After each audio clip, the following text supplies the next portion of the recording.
Chapter 2. Give us a role model. Men often become what they believe themselves to be. If I believe I cannot do something, it makes me incapable of doing it. But when I believe I can, then I acquire the ability to do it even if I didn't have it in the beginning. By Mahatma Gandhi. Why should I meet young students in particular? Seeking the answer, I went back to my student days. From the island of Rameshwaram, what a great journey it's been. Looking back, it all seems quite incredible. What was it that made it possible? Hard work? Ambition? Many things come to my mind. I feel the most important thing was that I always assessed my worth by the value of my contribution. The fundamental thing is that you must know that you deserve the good things of life, the benefits that God bestows. Unless our students and young believe that they are worthy of being citizens of a developed India, how will they ever be responsible and enlightened citizens? There is nothing mysterious about the abundance in developed nations. The historic fact is that the people of these nations, the G8 as they are called, believed over many generations that they must live a good life in a strong and prosperous nation. The reality became aligned with their aspirations. I do not think that abundance and spirituality are mutually exclusive or that it is wrong to desire material things. For instance, while I personally cherish a life with minimum of possessions, I admire abundance for it brings along with it security and confidence. And these eventually help preserve our freedom. Nature too does not do anything by half measures. As you will see if you look around you, go to a garden. In season, there is a profusion of flowers. Or look up. The universe stretches into infinitude vast beyond belief. All that we see in the world is an embodiment of energy. We are a part of the cosmic energy too. As Sri Aurobindo says, therefore, when we begin to appreciate that spirit and matter are both part of existence, are in harmony with each other, we shall realize that it is wrong to feel that it is somehow shameful or non-spiritual to desire material things. Yet, this is what we are often led to believe. Certainly, there is nothing wrong with an attitude of making do with the maximum in leading a life of asceticism. Mahatma Gandhi led such a life, but in his case, as in yours, it has to be a matter of choice. You follow such a lifestyle because it answers a need that arises from deep within you. However, making a virtue of sacrifice and what is forced upon you to celebrate suffering is a different thing altogether.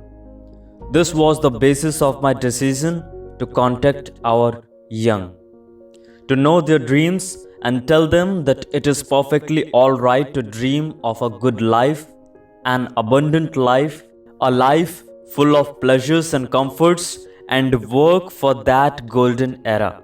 Whatever you do must come from the heart. Express your spirit, and thereby you will also spread love and joy around you. My first such meeting took place in a high school in Tripura. It was a gathering of 500 students and teachers. After my talk on the second vision for transforming India into a developed nation, there were a series of questions, two of which I would like to discuss. The first question was, where do we get a role model from? How do we get a role model? Whether we are aware of it or not, from childhood onwards, through various phases of life, we adopt role models. I said, when you are growing up, say till the age of 15, the best role model I can think of would be your father, your mother, and your school teacher. They, to my mind, are the people who can impart the best guidance during this period. I turned to the teachers and parents present there and told them what a big responsibility they have. I personally believe The full development of a child with a value system can only come from these people. In my own home, when I was growing up, I used to see my father and mother say namaz 5 times a day. And in spite of their modest financial resources, I found them always giving to the needy around. My teacher, Siva Subramania Iyer, was responsible for persuading my father to send me to school, setting aside financial constraints. It is very important for every parent to be willing to make the effort to guide children to be good human beings, enlightened and hard-working. The teacher, the child's window to learning and knowledge, has to play the role model in generating creativity in the child. This triangle is indeed the real role model I can think of.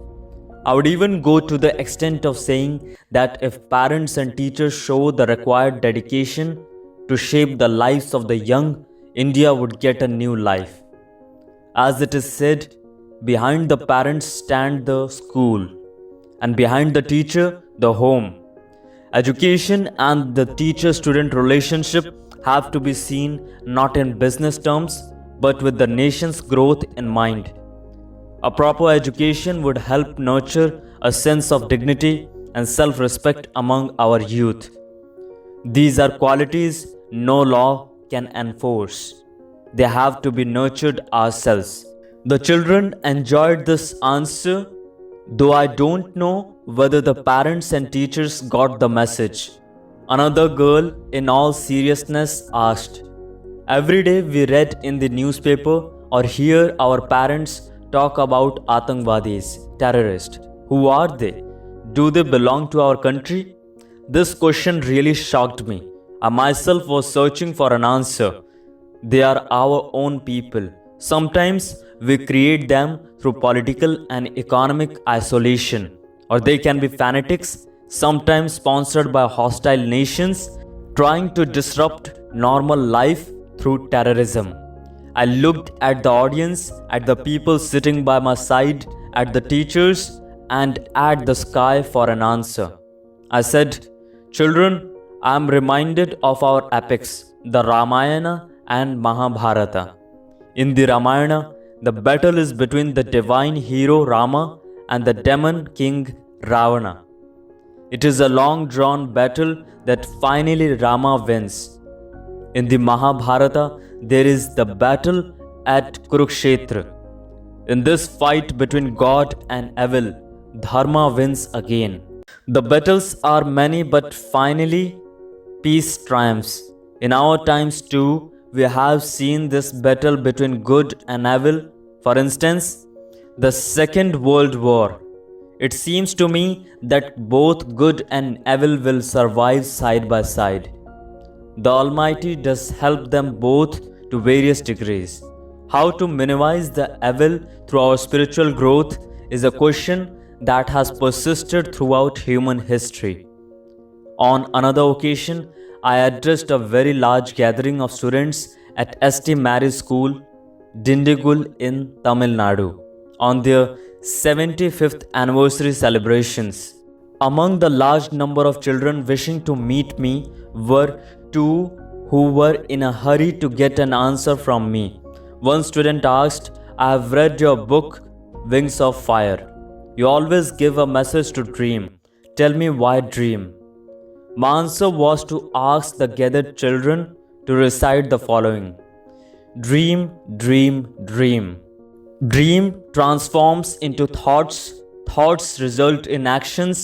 I told them, "Friends, if there are no dreams, there are no revolutionary thoughts.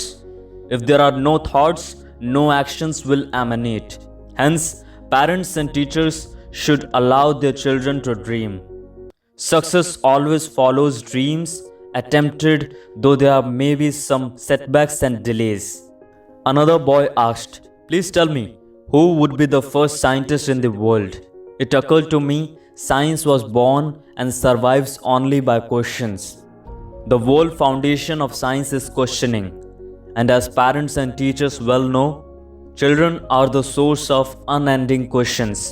Hence, child is the first scientist, I replied. There was thunderous applause. The children enjoyed this different way of thinking. Teachers and parents also smiled at the answer. During my visit to Assam, I visited Tezpur.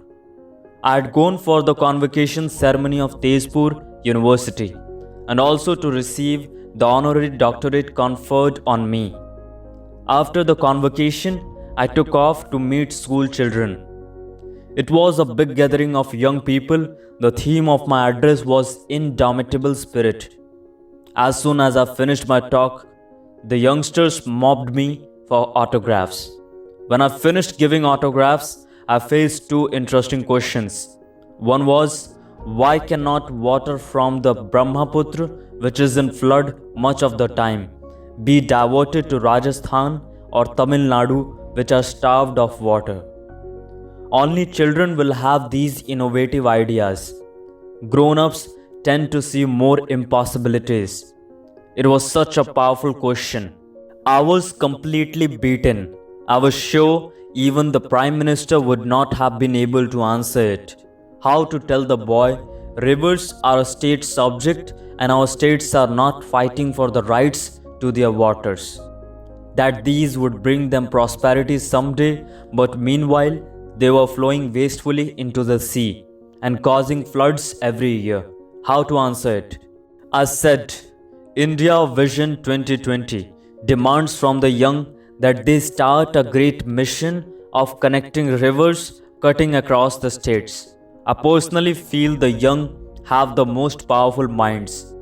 They can overcome the negativity of the bureaucracy and some self-centered policies of the state governments to enrich the people of the country.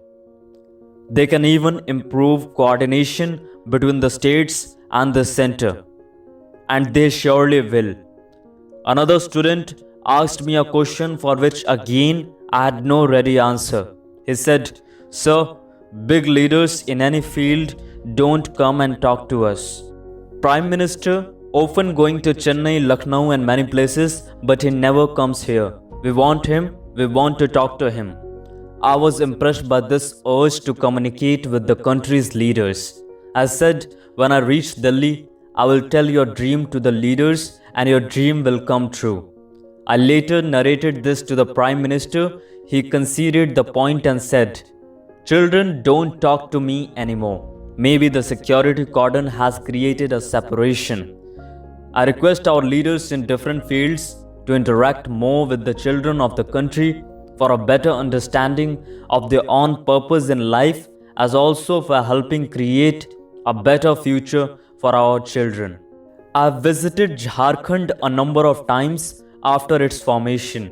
Every time I visit it, I am struck by the tremendous resources that wait to be harnessed in the state, which will multiply its wealth manifold. At the Sri Ramakrishna High School, Bokaro, I addressed a gathering of about 3,000 students and saw their creativity on display in an exhibition of their paintings, toys, and other items made by them. In my conversation with them, one student asked me, In Jharkhand, it is green everywhere. We have forests, streams, and hills. Why is it that we have a desert in Rajasthan? The question reminded me of a similar one in Assam. Why cannot the Brahmaputra's river waters be taken to Tamil Nadu and Rajasthan? 20 years ago, you would not have seen much cultivation in Rajasthan. But once the Indira Gandhi Canal was constructed, agriculture became possible in many places. It is possible for man to transform the desert into a fertile land. I repeated what I had told the student in Assam. It has to be one of the greatest missions of India to connect rivers so that water can reach many water-starved states. Visionary action is needed. When you grow up, you will probably be part of constructing this nation and giving shape to these thoughts. One child came to me with a serious expression and asked, Sir, will your Agni missile cross the ocean and reach America? I was a little startled by this thought. For us, no country is our enemy to send Agni there. Particularly, America is our friend. Agni symbolizes our strength. It shows that India has all the capabilities. During my visit to Cuttack, I participated in the birthday celebrations of the late Justice Hira Har Mahapatra. I went there at the invitation of Justice Ranganath Mishra. For me, it was a revelation how the independence movement, the first vision for the nation, had created the larger than life figure of Justice Harihara Mahapatra. He lived to the age of 92 and established Cuttack Eye Hospital, Utkal University, and above all, organized multi-pronged efforts to remove poverty. My biography in Odia was released. At the end of my speech, the youngsters crowding around put forth many questions. The first question was, "Sir, tell us which are your favorite books that you loved and which have shaped your mind?" I said, "Four books in my life have been very close to my heart. I cherish reading them. The first is Man the Unknown by Dr. Alexis Carrel, a doctor turned philosopher and a Nobel laureate. This book highlights how the mind and body both have to be treated in an ailment as the two are integrated. You cannot treat one and ignore the other. In particular, children who dream of becoming doctors should read the book. They will learn that the human body is not a mechanical system. It is a very intelligent organism with the most intricate and sensitive feedback system. The second book one I venerate is Thiruvalluvar's Thirukural, which provides an excellent code of life. The third is Light from Many Lamps by Lillian Eichler Watson, which has touched me deeply. It illuminates how we live and has been an invaluable guide to me for 50 years, and the Holy Quran is of course a constant companion. While I was addressing another gathering of school children in Anand, Gujarat, one smart boy asked a very intelligent question: "Who is our enemy?" I liked the question and put it to the other students, encouraging them to come forward with their views. Then came the answer: poverty. What a wise reaction from this young child whom I have mentioned in the dedication. The last question, which I am including here, came from the powerful mind of another child. "Tell me, sir, are Pakistani weapons stronger than Indian?" Once, I asked the child why this doubt arose in his mind. Reports he read in the media led him to think so. He said, "This is a unique characteristic of our country, to belittle our capabilities. It may even be genetic." I said, "India can design, develop and produce any type of missiles and any type of nuclear weapon. This is a capability only 4 countries in the world have. You remove all the doubts from your mind," I told the child, who gave me a very satisfied look. I've selected only 11 questions here from among the hundreds of questions I have been asked during the course of meeting 40,000 high school students so far. The questions reflect the children's innocence, but most of all, they show how strongly they feel the desire to live in a strong and prosperous nation. I also realized from these sessions how important it is for them to have role models, whether in science, industry, sports, entertainment, or some other field. The question is, can we give our children a role model, and how? At the dawn of new millennium came the news that the human genome had been decoded. All the 30,000 genes that human beings carry today, we are told, are identical to those of our Stone Age ancestors who lived thousands of years ago. One of the traits that has come down to us from them, along with others that are needed for survival, is the desire for achievement. It is said that nature gave us this instinct because the need to achieve, like the need to reproduce, the need to eat, the need to drink, and the need to breathe, is simply too important to be left to chance. History shows the hunger for achievement is a highly evolved one and undoubtedly the strongest one. We tend to forget it, but it underlines much of our experience. Most important, without it, how would we learn and grow, aspire to greater perfection? I have seen Dr. Vikram Sarabhai's vision succeeding over 3 decades through sustained and coordinated achievement. At work, in that and any other endeavor was this same desire to exceed the limits. As we try and excel, role models play a guiding role. The power of Vikram Sarabhai was such that others took up his vision and completed it long after he was no more. For you, it could be someone else whom you admire, a sports person, a teacher, a successful entrepreneur. I recently had the chance to meet a legendary personality, a role model herself. Lata Mangeshkar was presiding over a function in remembrance of her father, Master Dinanath Mangeshkar. Lata Mangeshkar is the recipient of the Bharat Ratna, and I felt honored that she had asked me to inaugurate the 450-bed Dinanath Hospital and Research Center in Pune. I visited the hospital just before the inauguration. I found that it would be treating nearly 30% of the patients free. I was touched by the fact that despite her wealth and fame, she had not lost sight of the fact that one needs to do all one can to help relieve the suffering of others. Her songs played over the radio have brought pleasure to countless hearts over the decades. During the India-China conflict in 1962, her song "Ae Mere Watan Ke Logo" moved an entire nation. Few people can claim to have influenced the lives of millions in such a delightful way. Role models can help us focus on what is correct for us as individuals, as groups, and of course, as a nation. They can also lead us to great success. We seem to have got carried away with the success of a few in the field of information technology. But that is indeed nothing compared to what we can and should achieve.